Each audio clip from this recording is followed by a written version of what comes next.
Una sa lahat, sir, congratulations sa pagkakapasa natin sa board exam. And not just nakapasa, kundi tayo pa ay rank 9 or top notcher dito sa examination na ito. Unang tanong ko dito, Sir Brian, ano ang unang reaksyon mo and din ng inyong pamilya nang makita nyo po na nakapasok kayo sa top 10 or rank 9 tayo dito sa August 2026 Food Technologist Licensure Examination? Inasahan nyo ba, sir, na kayo ay makakapasok bilang top notcher sa board exam na ito, sir?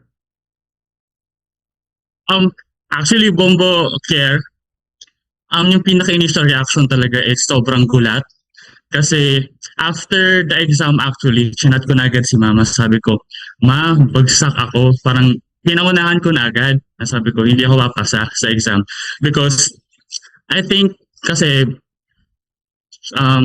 start of the review and during the review, I've always manifested talaga na gusto ko maging top notcher. Pero after the actual board examination, doon ko talaga na-feel na hindi ako papasa kasi sobrang nahirapan ako. Ang dami kong questions na in-overthink, ang dami kong questions na hindi nasagutan. So, ang ina-expect ko na lang doon is baka hindi ako pamasa or baka maging pasang awa na lang. So, nung nakita ko yung result, actually, sobrang gulat na gulat ako. And to the point na, question ko, bakit yung pangalan ko nasa lista ng top notchers? So, yun po talaga yung pinaka-reaction kasi hindi ko talaga na-expect at all po. Opo, iyon. And dito, Sir Brian, malaman lang namin, ano ba, sir, yung inyong naging pangkalahatang estratehiya o study routine na sa tingin nyo ay naging susi para kayo ay mahirang or mapabilang dito sa top notcher sa examination na ito, Sir Brian? I think po the strategy, kasi naniniwala po ako that what works for me may not work for others. But yung strategy kasi sobrang hirap na ginawa kasi I was already working po full-time yung during the review. So, the time and yung pagod was against me. So, ang ginawa ko na lang talagang strategy is to be consistent. I think consistency never fails you. So, kapag naging consistent ka sa gawa mo, ang ma-achieve mo kung ano yung gustong ma-achieve. I think ang naging kondisyon ka na lang siguro is pinakawakan ko is no 0 days. The strategy is dapat walang araw na nakakalampas na wala ka natutunan kahit isa. So wait, either manonood ba ako ng video, mag-scroll ba ako ng PPTs, sagot ako ng questions. Never ever dapat walang makalampas na araw na hindi ako natutunan isang bagay. Parang ganun po, yung naging strategy. Kasi yung uwi ako ng bahay, late na, pagod. So sometimes, wala nang energy para makapag-review ng matagalan. So minsan sasagot na lang ng konting questions and I think naging effective naman siya. Opo, yun. Eto, Sir Brian, malaman ko lang, bakit po pala kayo, kumuha ng course na food technology? Sabi nyo, sa dinami-dami ng mga magagandang course daw, bakit itong course na ito yung ating napili, Sir Brian? To tell you the truth po, sir, nung senior high school ako after I graduated, isa talaga sa pinaka parang envy ko din so with my colleagues and my friends kasi meron agad silang parang laser focus na goal. Parang gusto nila maging engineer, gusto nila maging doctor, architects, ganun. Pero during at that time, wala po talaga akong parang ito yung gusto kong kurso. So I just tried makapasok and actually natutunan ko na lang siyang mahalin throughout the years. Natutunan ko yung mga the importance ng food safety and food principles sa ating pagkain. Natutunan ko lang siya during my 4-year stay sa CBSUA. And yung pinaka-essence talaga is napaka-importante ng isang palatable, quality, and safe na pagkain. Sabi nga ika nga ng PAF, as long as food is a necessity, there will always be food technology. So I think it is a foundation of many consumers na kumakain. So kailangan nila na food technologies to secure na kinakain nila ay ligtas, quality, at masarap. Opo. Eto, Sir Brian, maisingit ko lang, ito tanong din ito ng karamihan, ako curious. Ano daw ang pagkakaiba, Sir Brian, ng food technology sa, halimbawa, sa culinary course, Sir Brian? Ayun po. So actually, yun na rin po yung medyo naging stigma during my college years na laging sinasabi, uy, food tech ka, ano yan, luto-luto dyan. So, I think yung parang marami din na scam na estudyante na ganun daw yung parang nagiging correlation kapag sinabi yung food technology. But I think medyo sobrang layo in terms of kung ano yung pinag-aaralan sa klase because it's more of the principles, the concepts kung anong nangyayari sa pagkain rather than how they are made. In-explain dito kung ano yung mga reactions nangyari, ano ba yung mga safety risks na kailangan nating bantayan. Actually, in the allied fields of food technology, mas related pa siya in terms of nutrition kaysa sa courses na luto-luto lang. So, yung importance talaga, dapat na-differentiate din natin kung gaano ka-importante yung pag-prepare, hindi lang yung pag-prepare ng pagkain on what are the factors affecting our food. Yung po talaga yung pinagkaiba na. Opo. So, ibig sabihin pala, Sir Brian, kahit hindi ka marunong magluto or kahit wala kang kasanayan sa pagluluto, pwede kang kumuha ng course na food tech. Tama, Sir Brian? Yes po. Yes po. Actually po, pumasok ako ng first year college as a food tech student, hindi po talaga ako marunong magluto, marunong ako magprito ng itlog, magprito ng hotdog. But I think hindi naman talaga yung the college, the university doesn't judge you on your cooking skills. That they judge you or evaluate you and either you understand how the food reacts o ano ba yung mga ang kailangan nating aspekto ng pagkain na kailangan alam mo. Of course, throughout the years na habang pumapasok ko sa school, natutunan ko rin naman talaga yung basic in terms of cooking. But ang mas importante, ano pa talaga yung mga factors na nakapekto dito rather than kung ano o kung paano ito gawin. Opo. Eto, Sir Brian, ngayon, alam na namin yung pagkakaiba nitong dalawa. Balik tayo, Sir Brian, sa ating, sa inyo pong journey bilang top-notcher. Na-experience nyo ba, sir, yung habang nag-aaral pa lang kayo, marami nang humuhusga. Yung sinasabi, ay, ba't yan ang kinuha mo? Hindi ka aasenso dyan. Walang yan, hindi ka makikinabang dyan ng husto. Iba na lang ang kunin mo. Na-experience nyo ba yung mga ganon na pang-uupat ng mga, yung iba, baka kaibigan pa natin or kamag-anak, Sir Brian? Yes po. Actually, yes po. Siyempre, hindi naman tayo makakontrol yung opinion ng iba. Laging sinasabi na, uy, magaling ka naman sa math nung high school, bakit hindi ka na nag-engineering?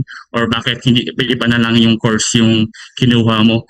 I think, kaya medyo na kasi natin dinidegrade on, for example, na-associate natin yung food technology as luto-luto lang, but hindi kailangan natin i-break yung stigma na hindi ang food technology hindi about luto-luto lang. It is about the importance kung paano nakakarating yung kinakain natin on a daily basis, paano yung nakakarating sa atin na safe, na quality siya. So, very high importance ang food technology. So, yun yung pinakawakan ko na rin. And I think that has been my calling na, since sabi ko nga po kanina, na hindi ko naman talaga alam kung ano yung kukunin ko nung course nung college. But I think God has a better plan for me na sinabi niya na wala kang concrete goals nung senior high school because I already planned out something for you. Parang ganun po. So, as of right now, hindi ko naman po talaga binibig deal yung mga ganong parang pasaring ng ibang tao. Opo, yun. And during the time, sa examination, Sir Brian, may mga tanong ba doon sa, tawag nito, sa papel natin, sa examination sheet natin, na hindi ninyo na-aral o hindi ninyo na-review, Sir Brian? And ano ang inyong ginawa? Actually, sobrang dami po. Sobrang daming papel na hindi halos lumabas sa pinag-aralan ko. I think what I define as pinag-aralan kasi during my review, nag-focus kasi limited lifetime lang din naman talaga yung review ko. During my review, ang pinag-focusan ko talaga and how to answer the questions. So, madami akong questions na sinagutan. So, I'm kind of expected din also the level of difficulty na lalabas sa exam. So, nung nag-take na ako ng exam, sobrang nahirapan ako kasi sobrang daming topics. Ay, hindi naman actually topics, sobrang daming questions na unfamiliar. Pero, ang pinahugutan ko na lang talaga din is actually the foundation na meron ako with CBSUA. So I think I have good foundation sa CBSUA. I'm very very grateful din sa mga faculties na nagtiyaga sa akin na magturo on the pundasyon kung paano ko sasagutan yung board exam. Kasi I think if I'm not mistaken, during the review, kailangan pag-reviewhan at least 20 plus subjects. So if kailangan ko siyang iisa-isahin ko talagang in-depth lahat, nang mag-start pa nga ako during the review, medyo mahihirapan talaga ako. So, with a good foundation, with the help of CBSUA, I think I have been exposed to so many experiences and so many um, situational situational areas kung saan nakatulong talaga kung paano ko sagutan yung board exam. Kasi sobrang hirap. I think medyo nag-focus ako sa concepts pero medyo sobrang daming pag yung question sa board exam, tatanungin ka na parang 10 years ka na sa industry. And as a parang kakagraduate pa lang, medyo fresh grad pa, yun talaga yung medyo struggle. Pero thank you Lord at na-survive naman po. Okay, yun. Eto, Sir Brian, last ko na lang na question bago ko ilipat kay Bombo Kim ang opportunity para magtanong din sa inyo. Dun sir sa sa examination pa rin natin. Anong klaseng mga question or anong line of question sir yung sa tingin ninyo hindi kayo confident na tama yung inyong nasagot? Sir Brian. Ayan po.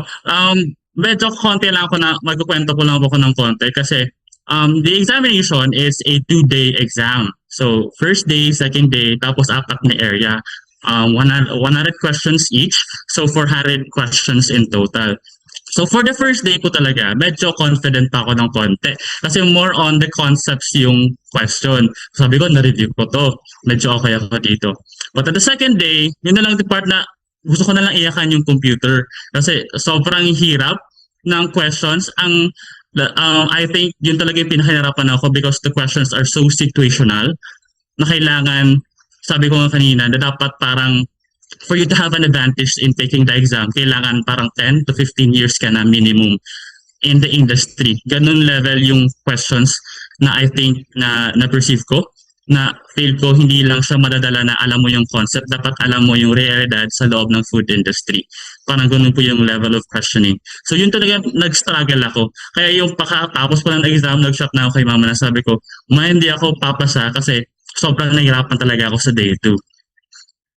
Okay po yun. So, very well said, sir. And magandang experience po. Pero ito, sir, ibilipat ko naman o ibigay ko naman kay Bombo Kim ang chance para magtanong din po sa inyo. Bombo Kim?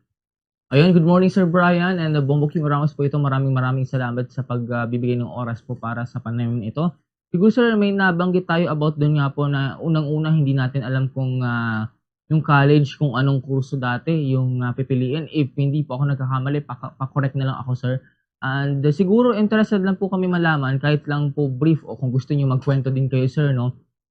Siguro mula pagkabata and hanggang po mag-college, what inspired you po na itong kurso natin, yung piliin sa food technology? And kumbaga may kinamulatan ba tayo na gusto nating pag-aralan talaga nung bata pa tayo, yung pagkain, kung paano and else na mga ganyan pong motivation, Sir Brian? Actually, to be honest po, wala talaga. I think yung may pinaka main reason na lang din talaga para sa akin is mahilig akong kumain. Yun talaga yung pinaka reason ko na sobrang hilig yung kumain. Because nung nag-apply ako for college, di ko na matandaan if ano yung kinuha kong course. Kasi kapag nag-apply ng college, kailangan mag lista ng at least 3 course na i-apply mo. Ang tanda kong nilagay ko is PS Food Technology, isa na din is for education, major in English siguro yon, parang ganun kasi I love also teaching. So yung isa hindi na kinalimot ko na, but the university I think nilagay ako sa food technology kasi mas ang class siya o mas aligned siya sa strand ko nung senior high school ako, which is STEM. So yung actually food technology is mas aligned sa STEM, so I think nilagay nila ako doon. And it's I think the universe telling me na, oy, dito ka kasi ito yung calling mo. Parang ganun na lang po. Sir, dito po siyempre nagtapos na tayo and yun nga po congrats ulit sa atin no, na naging rank 9 tayong top notcher. Sir, ano po yung mga napag-aralan natin o natutuhan natin sa kurso po ng food technology and or yung gusto po natin mismo maiambag na natutunan natin or anything na gusto nating ibigay sa lipunan and all base nga po sa ating mga na-discover o napag-aralan na sa tingin natin, sir, no, na commonly, kumbaga, hindi pa na-i-investan, hindi pa na-discover o hindi masyadong nabibigyang pansin ng mga Pilipino, ng mga Bicolano or else sa tamang pong pagtrato sa pagkain. I think po, siyempre yung pinakauna dapat natin is on the safety ng ating pagkain. I think yung pinakauna natin pagtutunan ng pansin actually is on how to cook food and how to make the food not only safe but also quality. So isa sa mga pinag-aralan natin on how to deal with microorganisms involved in the food. So hindi naman natin actually kailangan dapat, for example, nagluluto tayo, in the basic home setting, hindi natin kailangan dapat sobrang lakas ng apoy, sobrang init para masabi natin as safe. Hindi naman natin kailangan sabihin natin, for example, sobrang lakas ng apoy na matututong na yung pagkain, sabi natin, para mamatay yung microorganisms. One of the example is, for example, some of the common concerns na sa pagkain natin are almost vegetative lang naman. So, a little bit of heat will kill them. So, kailangan natin i-keep in mind of that around at least 63 degrees Celsius to 74 degrees Celsius. Mamamatay ng microorganisms may cause ng food poisoning in a majority kind of sense. So, kailangan natin i-keep in mind ito kasi para at least yung pagkain natin not only safe but also quality. And I think isa din na kailangan natin pagtunan ng pansin is that the food industry is always continuously evolving. So yung mga food technology is not only naka-enclose sa kung kailangan paano natin siguraduhin ligtas at masarap yung pagkain, but also on how to improve ano yung mga pagkain and how the consumer demands. So kapag nag-demand ng consumer na dapat ganito, ang gusto na nila throughout the, for example, in the preceding years, gusto nila ng ganito. For example, fat-free, low-fat, sugar-free. The food technologies plays a role also in how to supply this demand of the consumers through innovative researches. Kailangan natin gumawa ng mga pag-research on the common foods na hinihingi sa atin ng consumer na kailangan nating ibigay. So, yun yung isa pang factor na kailangan natin rin as a food technologist. Also, tapping to our local farmers. Yun talaga yung throughout the college, tinuruan kami na kailangan dapat yung mga ginagawa naming innovation should help the underutilized commodities ng ating bansa, commodities ng Bicol region, for us to not only support the local farmers but also support our economy. Parang gano'n na po. So ito, Sir Brian, last na lang po bago ko po ipasa ulit kay Bong Bukier itong mga pagtatanong, sir, no? Sir, as a top notcher and tapos po ng food technology, paano po natin i-invite or i-encourage ang ating pong mga upcoming college students na kunin po nila ang kurso ng food technology dahil kayo ang kailangan para mas mapalawig pa ang food security ng ating bansa? And so for everyone watching po na parang di pa decided on what course to take sa college, I think two message. Number one, those who are parang ina-expect na magluluto-luto ka kapag pumasok sa food technology, I think kailangan tanggalin na yung ganong mentality. Kasi pagpasok mo sa university, sa food tech, sa Department of Food Science, baka utak natin yung maluto during sa ating stay. So kailangan yun yung una natin dapat parang accept na natin yung mentality natin na pag pumasok tayo dito, hindi tayo magluluto. And second, I think the food industry or the community needs you. I think yung pagkain, hindi yan mawawala eh. Habang tayo nabubuhay, habang ang pagkain is a necessity, may kailangan natin ng food technologist. So, people will need you. So, kailangan nun talagang you need to decide na makapasok sa university, study food technology, and fulfill ano yung baga integridad at disiplina at talino na kailangan ng food technologies to make sure na ang food industry natin is continuously giving safe and quality food. Thank you, sir. With that po, ibabalik ko na po kay Bongbong Kier ang mga natitira pang pagtatanong. Opo. Eto, Sir Brian, balik sa akin. Mga ilang katanungan na lang ito, sir. Unang tanong ko ulit dito, Sir Brian. Ngayong kayo ay top-notcher na, nakapasa, food technologies na, nararamdaman nyo ba, sir, na na tumataas na yung standard sa atin ng mga tao, mga kaibigan natin, ng institusyon sa atin, yung tipong pag nagkamali ay malaking failure sa atin, Sir Brian? Opo. I think yun nga po before the review or during the review bago ako mag-take ng FTLE, yun talaga sobrang taas ng pressure na dapat makapasa ako, parang ganun. Yung sobrang laking pasan sa likod na dapat ganito ang in-expect of your colleagues, expect ng friends ko, ng faculty. Pero sabi ko nga, pag mas masarap manalo pag mas malaki ang nakataya. In that kind of essence. Parang, I feel like kapag mas malaki yung nakataya, I am more motivated to work. I am more motivated to learn. And those pressure is necessary. So yung pressure na kailangan mag-excel ka is something that I hold to na tinahawakan ko na pressure is there kasi gina-guide niya ako on to working things na kailangan kong gawin. So parang hindi ako mag-relax, parang hindi ako maging complacent. Pressure ang parang binabanggaan ko na kailangan kong gawin ito. Opo, yun. Ano naman, Sir Brian, yung masasabi nyo sa mga nagsasabi na, ay, yun nga, wala kang mapapala dyan, mababa yung sahod dyan. May mga ganun eh. Ano yung masasabi nyo sa kanila, Sir Brian? I think you just need to choose the right avenues kung saan ka pupunta. Because kahit saan namang lugar, wala naman perfect na trabaho. Nasa sa'yo kung saan ka pupunta, on how you will navigate your life, on how you navigate your work setting.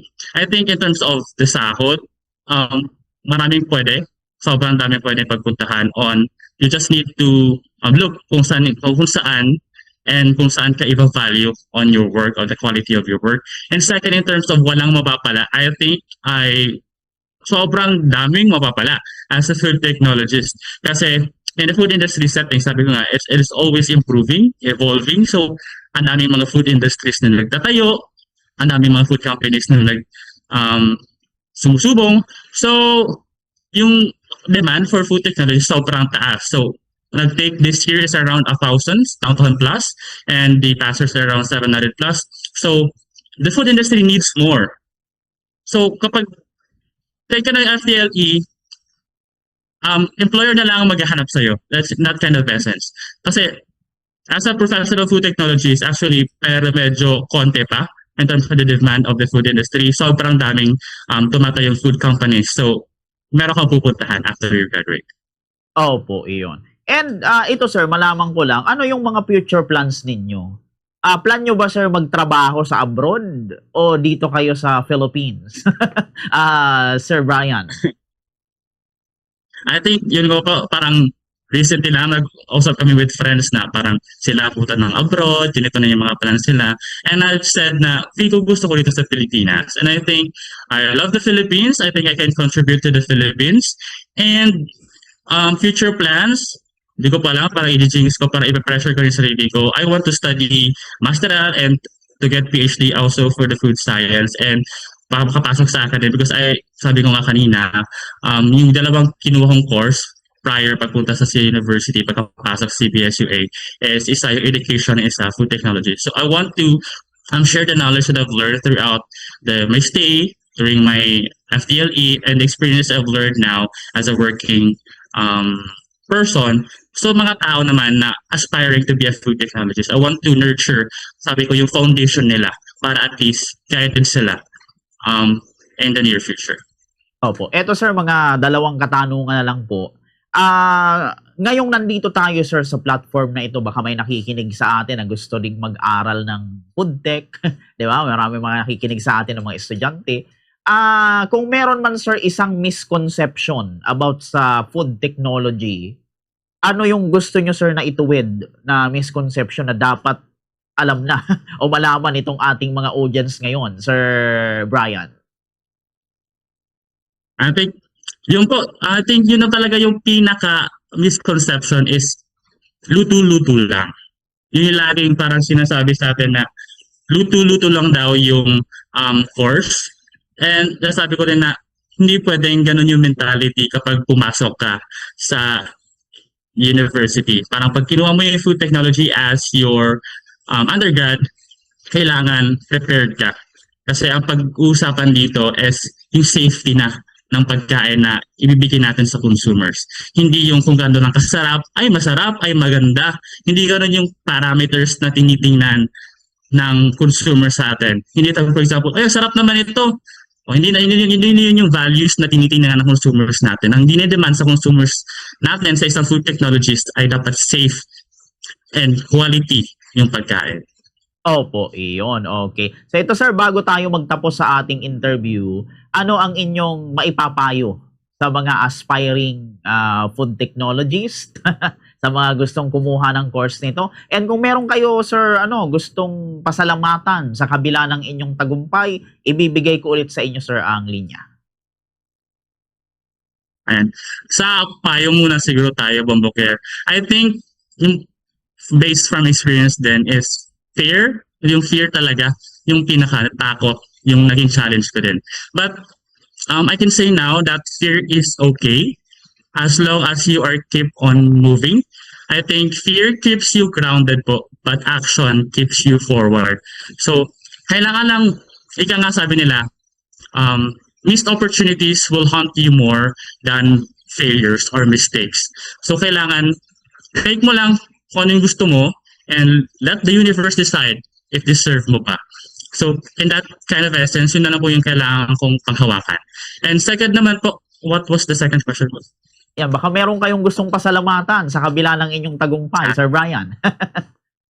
And so, syempre po, number one po, I would like to thank, of course, my family for their support during my, syempre, nung pinag-aaral nila ako, hanggang sa nag-take ako ng FTLE, they're still supporting me, and they're giving me, wag si mama, wag ka muna maghugas, kasi mag-review ka. Parang ganun, in simple ways, the family shows their support sa akin. And so, number two is my friends who are been very, very reliable.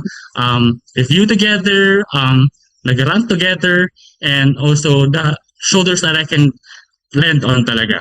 And of course, number three, so much thanks to the Department of Food Science of Central Bicol State University of Agriculture. Sila ka talaga yung bumuo kung ano ako ngayon. Sila ang bumuo ng pundasyon kung ano ang narating ko ngayon. And that, I think, if wala ang faculty, Ma'am Julie, Ma'am Sasa, Ma'am Princess, Ma'am Angeline, Ma'am Gav, and everyone in the Department of Food Science of CDSUA, thank you so much po sa suporta and thank you so much po sa pagtiyaga sa akin during my college years.